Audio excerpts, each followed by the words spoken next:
I'm gonna make him an offer he can't refuse. The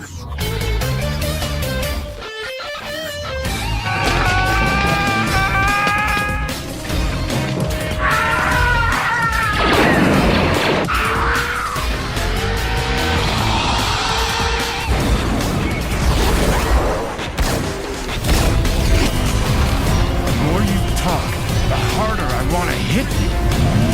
I'm happy because of being here today. Fuck you.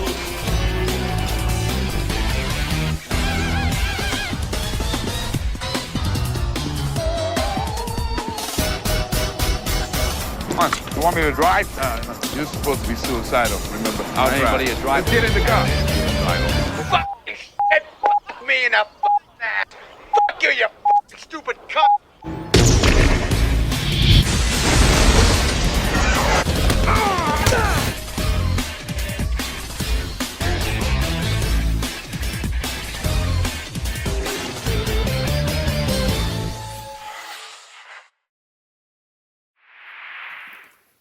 Ba na na na na na na na na na ba da da da na na na ba da na na na na na na na ba da bow ba bow ba ba bow da da dow.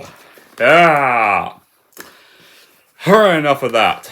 Hey everyone, it's Don G. Corleone here, and I am here with the start of our next review series, and our next review series is going to be doing all of these.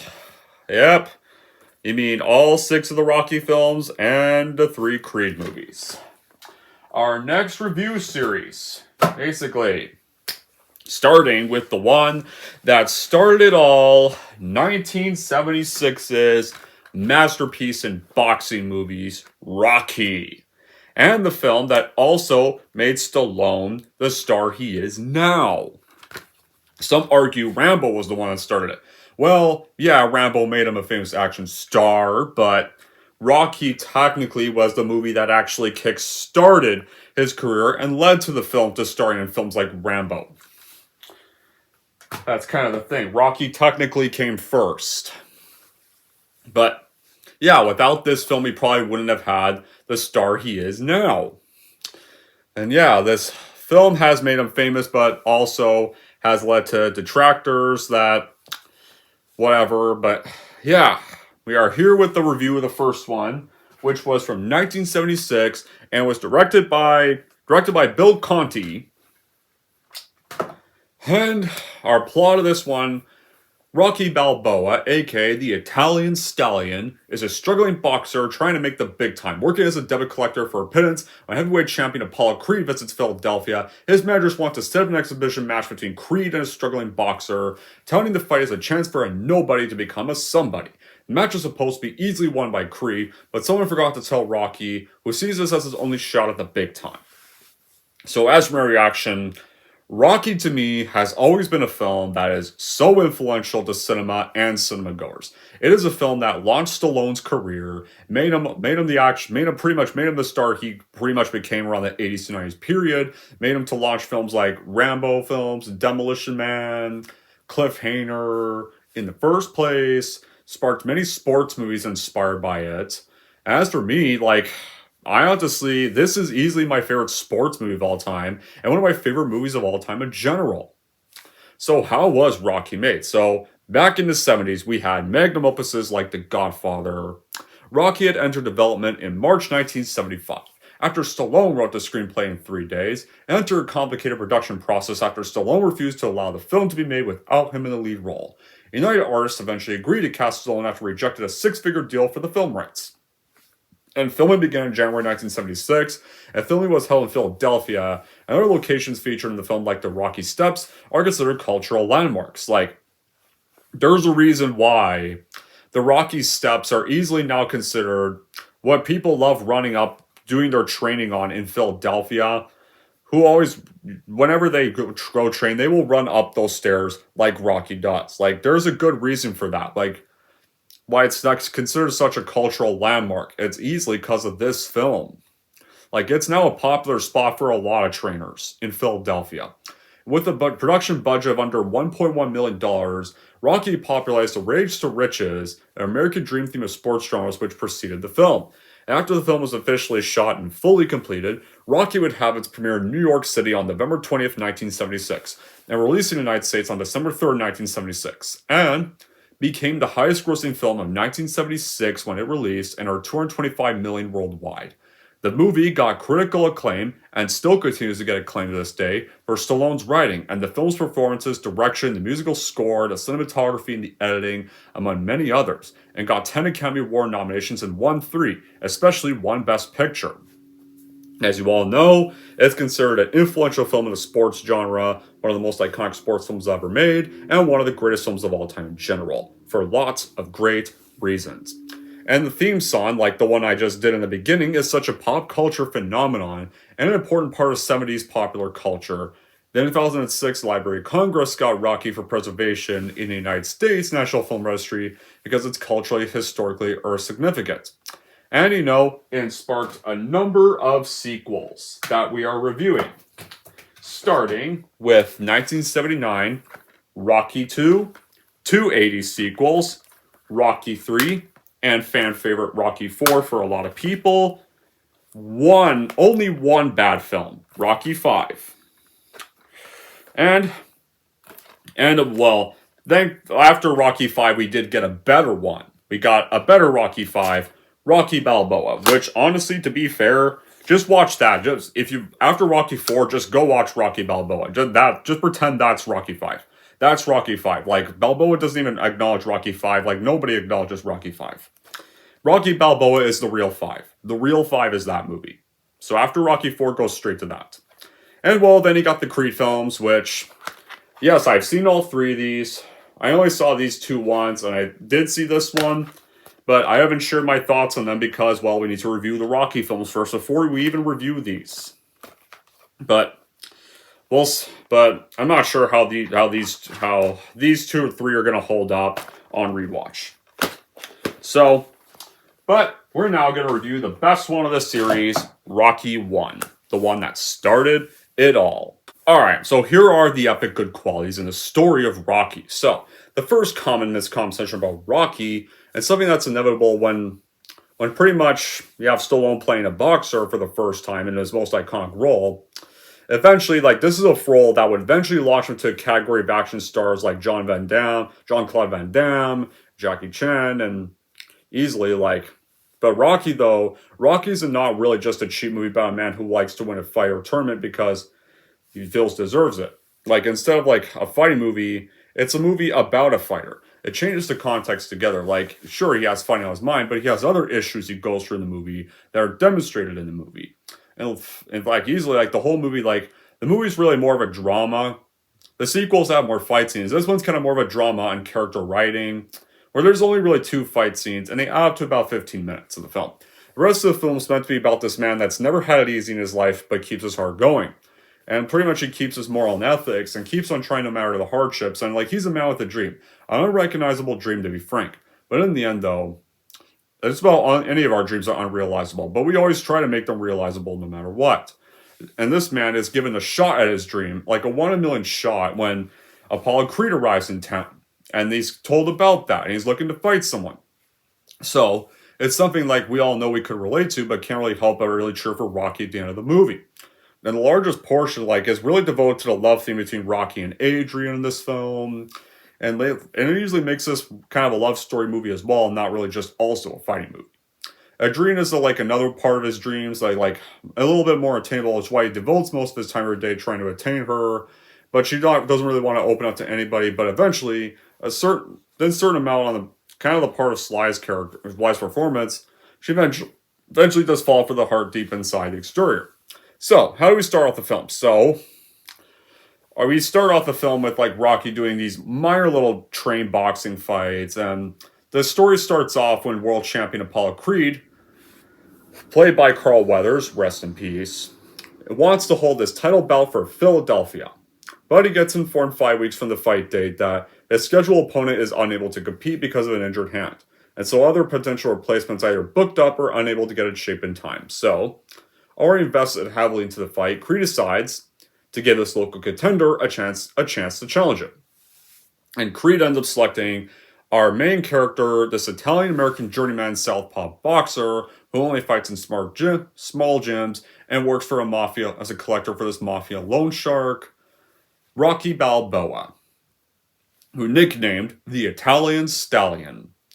Rocky pretty much fights in his Philadelphia Fight Club, and won his last fight with Spider Rico. So eventually he meets with promoter George Jurgens, who tells him that Creed selected Rocky to fight him for the championship, but Rocky's at first reluctant, but when he hears that he's going to be paid $150,000, he agrees.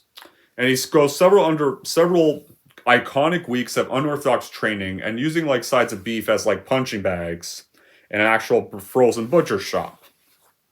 Like, it's a perfect way to start off his character. You meet Rocky, and Rocky's kind of like, well, struggling to live life, isn't really that rich. And when he gets offered around $50,000, he sees this as a big game changer in his life and decides to go through with fighting Apollo. It's films like this that really remind you of the beauty that's kind of like watching a film in the cinema back then. Back then we when we had stuff like Jaws or Saturday Night Fever or Close Encounters of the Third Kind, back when we had actually iconic films. Nowadays it's rare to get any iconic films. The story really takes place in Philadelphia, and Rocky Balboa is just living life, just struggling to make a living both small-time boxer and working for the mafia. And then an opportunity gets handed to Rocky to compete for the World Heavyweight title against Apollo Creed, who is this fighter that's labeled as the King of Sting and the Master of Disaster. Rocky, who's known as the Italian Stallion, agrees that a match between Creed and an unknown boxer would be set, gets advertised as a fight where nobody can become a somebody, though Burgess Meredith's character Mickey, the owner of the gym Rocky trains, eventually becomes Rocky's manager, and he's passionate about the world of boxing, believes Rocky has the potential to go the distance, and not just be another loan shark. The central character, and then of course, then he also meets Adrian, played by Talia Shire, who's a pet store clerk, and kind of acts awkward when kind of Rocky Van Brief goes in her direction. And these almost like distant outcasts get strangely drawn to one another. Right there. And they pretty much work on their opposites and they end up together. And when this film got first released in the mid-70s, it's a film about a character whose whole life was a million to one shot. And what Stallone did was prove to the world that Rocky is definitely one in a million. Rocky is easily both a cinematic experience and somewhat of a religious experience. Like, when the film came out, it appealed to such a wide audience. They felt the emotion and the passion which passed from the film to them. And by the realistic acting, the superb dialogue, and the phenomenal music score by Bill Conti really transforms to the face of cinema. And Stallone's wholesome performance of his own screenplay was very electrifying because the film celebrates the underdog battling and beats the odds. Like, fans of cinema back then were constantly manipulated into thinking that the inevitable would happen. And back then it wasn't films that constantly tried to force to play on emotions. It wasn't films that were constantly trying to be forced Oscar bait like nowadays. Back then films like this were actually made with passion, actually made with hearts. The touch of greatness comes from Burgess Meredith as Mickey, who's also this actually perfectly likable manager who is a veteran boxer. At first doesn't want to train Rocky and sees him as his bum, but he gets offered a shot at the big time, and his relationship with Rocky grows throughout the movie. The acting for both of them, the chemistry for both of them is superb, and the music music is still blood pumping as well, when he runs up that stairs, when he's training with Mickey. And this a movie to really invent a training montage, and to the point where so many movies do training montages nowadays, but some of the films that kept trying to do other training montages, well, maybe minus The Karate Kid. The Karate Kid also has an equally epic training montage. This film has the best training montage possible. Easily, there's some say other montages today are better. No, that's not true. No other film, today's world, could ever top a montage like this. This is untouchable. Seeing him run up the stairs while the theme plays in the background is still such an epic, iconic shot. Any fight montage that always deserves to still be praised to this day, it's always this. So now we get to when he gets to meet Mickey Golmo, where Rocky gets approached by him. We learn Mickey's a former bantamweight fighter turned trainer whose gym Rocky frequents about further training. He's not willing initially, but because Mickey doesn't have much interest in helping him out at all and sees him as just wasted, but before But eventually, Rocky accepts the offer and starts training with Mickey. And as you know, their chemistry actually grows. And then he meets Adrian, this shy woman who works at a tropical fish pet store part time, who is pretty much Adrian's brother, Rocky's best friend Polly, helps Rocky get a date with his sister.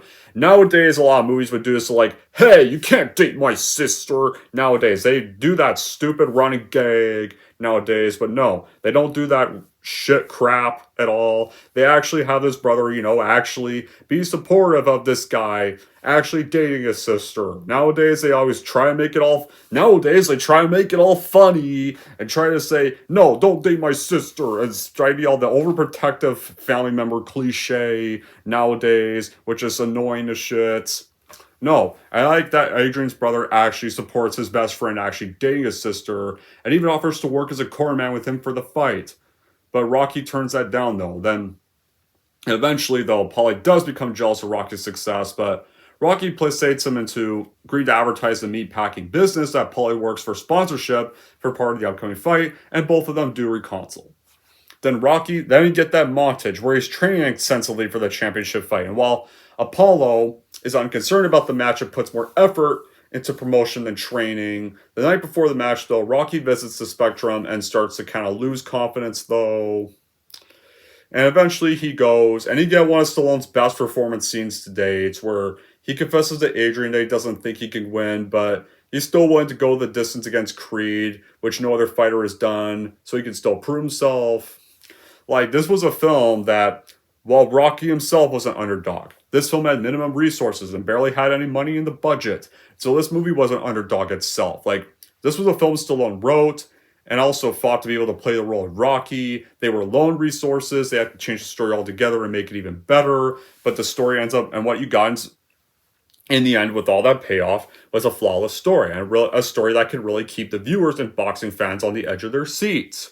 And the best thing about the movie itself, is also the music. The music in this movie is really still so iconic to this day. It does well in giving you goosebumps every time you watch the movie. Bill Conti gives an excellent score. Especially Gonna Fly Now, also another famous iconic song. Stallone in this film plays Rocky Balboa well, and changes his voice very well to be Rocky, and does phenomenal at this job. There's a reason why he was nominated for this role. There's a reason why everyone considers this his best performance. That's to this day. And Talia Shire plays Adrian very well. And her and Rocky have good romantic chemistry with one another. Romantic chemistry, that's, actually believable. And where they're actually supportive of one another. Not, I don't want anything to do with you type of cliche. No, actually likably good romantic chemistry with one another. And Burt Young also plays a drunkard Polly very well as well.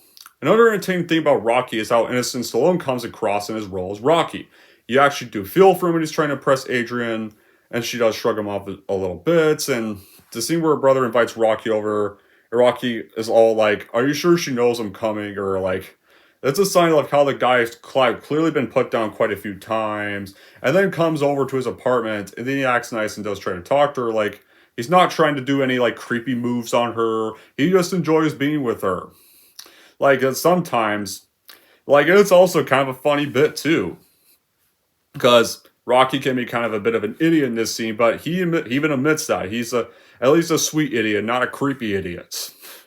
And not a creepy stalker idiot that nowadays a lot of movies seem to do instead. No.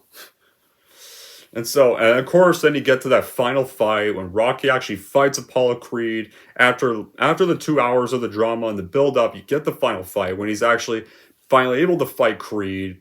And it's an amazing fight. Nobody who really stood a chance against Apollo Creed before he meets Rocky. When Creed and Rocky are being battered by each other, Creed goes the opposite corners Rocky. And when Creed's manager says, this guy thinks he thinks it's for real, knock him out. You actually do feel sorry for Rocky there. Because he's given the fight all he's got.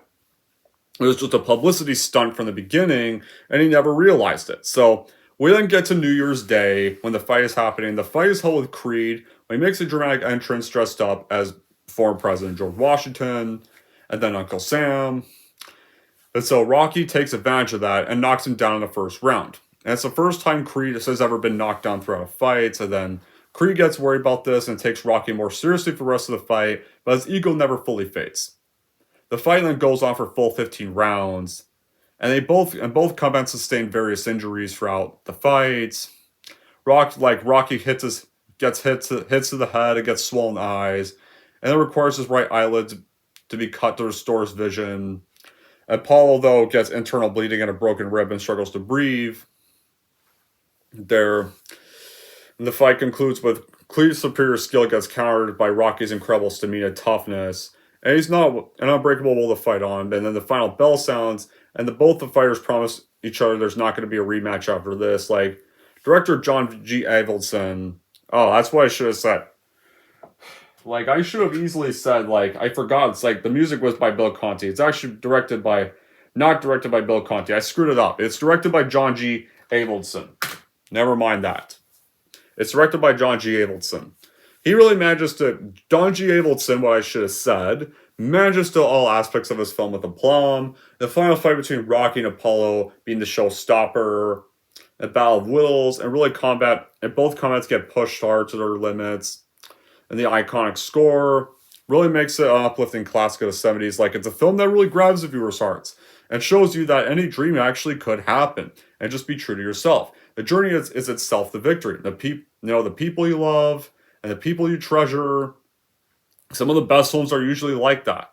Like, it's very rare that a big budget blockbuster would ever take home an Oscar. Like, this is not a big budgeted blockbuster. This is a micro budgeted blockbuster because when they made this film, they barely had any resources. And it's not just a love story, it's a boxing tale about an unforgettable journey about this minor boxer who really wasn't kind of a thing before he fought Apollo Creed. And ever since then, he's become such an iconic fighter in cinema with the nickname the Italian Stallion. Making the sequels also further established that very well. Established more of his journey to become such a famous fighter. To the point where after all the original films by Rocky Balboa, he eventually would open up a restaurant named after his wife. Right there. By that point, by years later, where he was kind of getting past his prime.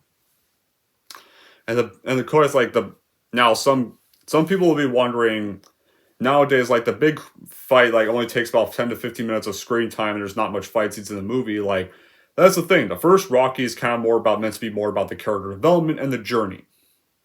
You get great scenes of him ice skating with Adrian, where Adrian has skates, and Rocky's, like, walking on the ice without skates, or having to punch the raw meat at the butcher shop, or jogging all the way through Philly and running up those iconic stairs with that epic theme song playing, and contemplates the big opportunity of what steal the show for this movie. So, now we get on with that great finale to what it was all building up. So, reporters and excited fans then flood the ring, and of course, after Rocky and Creed fought each other, and to the point where they were worn out and agreed to no rematch, excited fans and reporters flood the ring, and Rocky calls out for Adrian. And Paulie distracts security so she can get to the ring and help her get to the ring to embrace Rocky.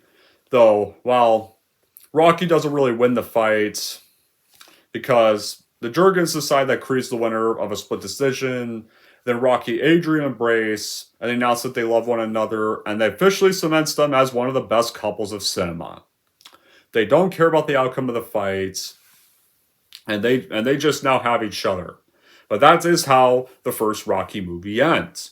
Rocky may have lost the fight, but though, to be fair, those who are probably upset that he loses the fight at the end of this movie, remember, guys, we have this movie that takes place right afterwards. So in a way, you guys could just go watch this right afterwards and pretend this is kind of the other half of this first film. To be fair, I'd say these two movies actually do work as one double feature. Like these two, the first two films do work as a double feature that can be watched back to back. Because they're technically all one entire big 3-hour story. The other sequels are really more separate films. That's kind of the thing. The first two are really connected to one another. There, so, and of course, ironically, the sequel is the next rewatch and review. Alright, so now do I have any bad qualities with Rocky? You know what? No. I don't think I have any bad qualities with this movie. I mean, sure, there's not a lot of fights into the movie, but that's not the point of the first one. The point of the first one is supposed to be kind of more character driven. That's why the first one is still the best one of the series.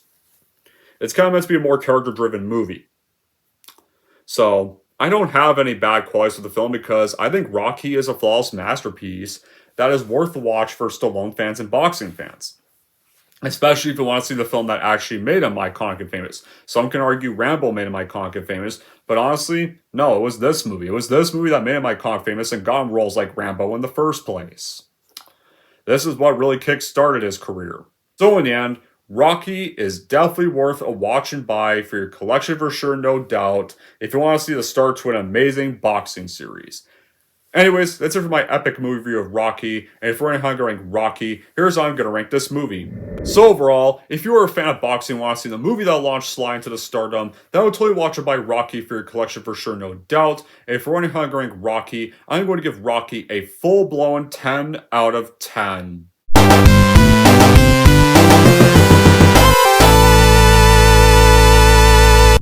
Alright, there we go, guys. Officially wraps up the review for Rocky.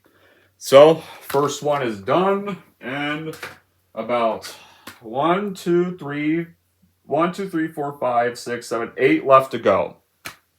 So, our next Rocky rewatch, obviously, once I finish editing this review and getting it ready for YouTube for Monday morning, this is going to be the next one.